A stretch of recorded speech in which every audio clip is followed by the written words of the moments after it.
ఇంకా వదిలేసింది అవన్నీ. ఎందుకంటే ఇప్పుడు వాడికి పెళ్లి అయ్యేటప్పుడు కూడా వాడు కనీసం వాడికి చైన్ కూడా పెట్టలేకపోయారు కదా. మా వల్ల కాదండి అమ్మ సాంపై నన్ను అడిగితే ఎవరు అనుకుంటారు అసలు. చైన్ ఏం పెట్టలేదు అత్తమ్మా.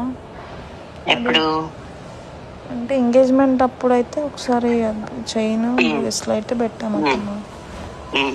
ఇంకా తర్వాత అయితే ఐడియా లేదు అత్తమ్మా, మరి ఇంకా ఏదనేది ఐడియా లేదు.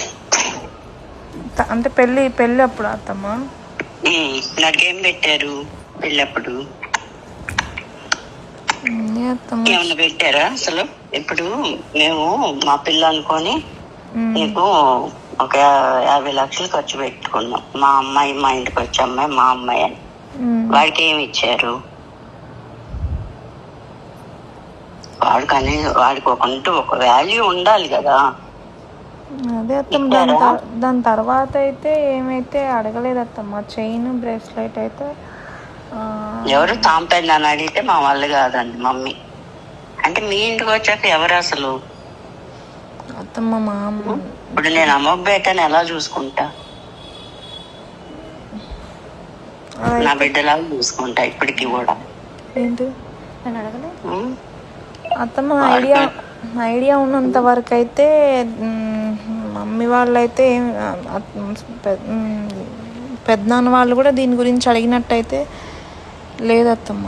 చైన్ అడిగినా పెట్టము అని అయితే ఇప్పుడు నా ముందే అడిగారులే గాని అమ్మ చెప్తే విన్నానే మా వాళ్ళు కాదని. ఎవరు అసలు వాడు? అట్లా ఏమైతే జరగలేదు అత్తమ్మ, నాకు తెలుసు కదా. చైన్ అయితే అప్పుడు ఎప్పుడు అత్తమ్మా? ఎంగేజ్మెంట్ ముందా లేకపోతే ఎప్పుడు అత్తమ్మా? ఎంగేజ్మెంట్ కి పెట్టారు. పెళ్లికి అడిగితే ఏమన్నారు? అమ్మని అడుగు. సాంపేదని అడిగితే మా వాళ్ళు కాదని. ఏది చైన్ అత్తమ్మా? ఏదో అడిగితే మా వాళ్ళు కాదని. చైన్ రింగ్ ఏమైనా అడిగారా అత్తమ్మా? రింగ్ ఏంటి చండాలంగా? అంటే డైమండ్ రింగ్ అట్లా అత్తమ్మా. నాకు తెలియదని అడుగుతున్నా అత్తమ్మ. నాకైతే నిజంగా ఐడియా లేదు దీని గురించి. ఉంటే నేను అంటే వాడిని కూడా మీరు కూడా ఒక మనుషులాగా ఒక వాల్యూ ఇస్తే వాడు కూడా మా మామగారి ఇల్లు మా అత్తగారి ఇల్లు అన్ని వచ్చి చక్కగా ఉండడానికి వాడికి ఇష్టం కలిగేది. కానీ వాడు ఎప్పుడు బయటపడలేదు. కానీ గుర్తుకు పెట్టుకోవాలి, గుర్తించాలి కదా. మా ఇంటికి వస్తున్నాక మా బిడ్డని గుర్తించాలి. అది గుర్తించాల లేదత్తమ్మా. ఇప్పుడు మమ్మీ కూడా అంటుంటది రాజు. నేను చెప్పా ఇప్పుడు తను డబ్బులు లేవు, వ్యాపారం పెట్టాలి, బిజినెస్ పెట్టాలి. నీకు నేను చెప్పా ఒక 2 కోట్లు మా తీసుకొచ్చి అదే ఏం వ్యాపారం పెడదాం పద అని చెప్పి నిన్ను అనమన్నా. నువ్వు ఆ పని చేసావా? దాని తర్వాత నాకు అసలు ఆ సిచ్యువేషనే రాలేదత్తమ్మా. ఫోన్స్ దాని గురించే మనం వాష్రూమ్లో వినడము, దాని తర్వాత ఆ టెన్షన్లోనే ఉన్నాం కదా అత్తమ్మ. అసలు ఇంకా వాడు అంటే ఇంక డిప్రెషన్కి వెళ్ళిపోతున్నప్పుడు నేను చెప్పాను ఏమి కంగారు పడొద్దు, టెన్షన్ పడొద్దు అని ఇట్లా చెప్పాను అత్తమ్మ అన్నావు. గాని ఇప్పుడు నీ పేరున ఎన్నో ఉన్నాయి అంటారు. వాడి చేతికి ఇచ్చి ఇది చేద్దామని అంటే వాడికి ఒక తృప్తి ఉంటది. అసలు మీరు గుర్తించింది ఎక్కడ? డాడీ గుర్తించింది ఎక్కడ? ఎప్పుడు దాని గురించి తర్వాత అంత సీరియస్ డిస్కషన్ రాలేదత్తమ్మ. ఎప్పుడో స్టార్టింగ్లో మరి వస్తే రావచ్చు అత్తమ్మ, అంతేగాని మీరు దాని గురించి చెప్పిన తర్వాత మేము అడిగేదాకేంటి? డాడీకి అసలు పెళ్ళప్పుడు ఏం చేశారు? డాడీని ఆలోచించుకోమని. ఏం చేశారా ఆలోచించుకోమని. పిల్లడికంటే ఒక వాల్యూ ఇచ్చారా? కనీసం గొడుగు పట్టడానికి కూడా రాలేదు. వర్షంలో తడుస్తా నుంచున్నాడు. ఎంత ఘనంగా తీసుకెళ్ళాలి ఇంటికి, లేదంటే అక్కడికి వచ్చినప్పుడు కానీ ఇవన్నీ ముందుంటాయి వాడికి మైండ్ లో. నాకు బాధల్ని వాడికి అక్కడే మైండ్. అందుకని అప్పుడు ఉండమంటే వాడు ఉండలేకపోయాడేమో అనుకుంటా ఉంటాను. లేదత్తమ్మా, నాకు చెప్పాడు అలా అని కాదత్తమ్మా. నేను ముందే ఆయన అడుగుతూనే ఉన్నత్తమ్మ, అంటే నార్మల్గా నీకేమైనా ఇబ్బంది ఉంటే నాకు చెప్పు అని అంటే ఇబ్బంది ఏం లేదు, కాకపోతే చెప్తాడా మేఘనా? నువ్వు అర్థం చేసుకోవాలి కానీ చెబుతాడా? మా అమ్మాయి పేరు ఎంత ఉంది అంత ఉందని చెప్తున్నారు కానీ కనీసం ఇంత ఇచ్చి ఏదన్నా నా వ్యాపారం చేసుకో. మామయ్య గారికి అక్కడ డబ్బులు లేక ఇబ్బంది పడ్డాడు. ఇప్పుడు ఏంటి తక్కువ రేట్లకైనా బిడ్డల ముందు ఒక వాళ్ళకి డబ్బులు చేతికి ఇచ్చి బిజినెస్ చేయించాలని తక్కువ రేట్కైనా అమ్మేశారు ఇప్పుడు కొన్ని స్థలాలు. అత్తమ్మ మీరు అప్పుడు ఒకసారి అన్నారు అత్తమ్మ దీని గురించి, ఒకసారి ఇట్లా ఇట్లా ఆయనతోనైనా ఆయన తృప్తిగా ఫీల్ అవుతాడు అని అన్నారు కదా అత్తమ్మ. ఇప్పుడు నాకు తెలిసింది అయితే నేను చెప్తున్నా అత్తమ్మ, ఇది స్టార్టింగ్లో చేయనది అయితే నాకు నిజంగా ఐడియా లేదు.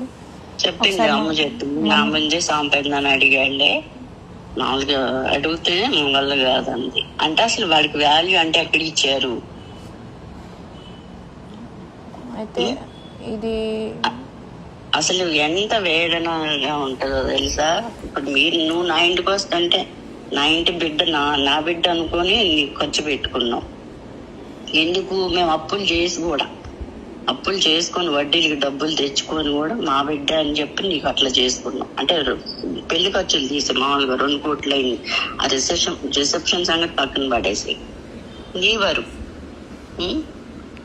నీకు నేను చెప్పా, నువ్వు తెచ్చుకునేది మనకు ముఖ్యం కాదు. నువ్వు 20 తెచ్చుకుంటే అందులో 2-3 తీసేసుకో. డైమండ్ సెట్ కొనుక్కో. రేపు నీతో పాటు ఇంకో అమ్మాయి ఇంటికి వస్తుంది, నువ్వు చక్కగా డైమండ్ సెట్ ఒకటి కొనుక్కో. ఆ డబ్బులు వచ్చి మనకేం చేయవు. ఇప్పుడు నీ పేరున ఎన్నుండే మాకైతే తెలియదు. ఆ డబ్బులు వచ్చి మాకు ఇక్కడేం వరగబెట్టేదే ఉండదు. కానీ నలుగురిలో ఉన్నప్పుడు ఒక ఇది మనకు కనబడాలి అంటే ఇట్లా చెయ్యమ్మని నీకు చెప్పానా?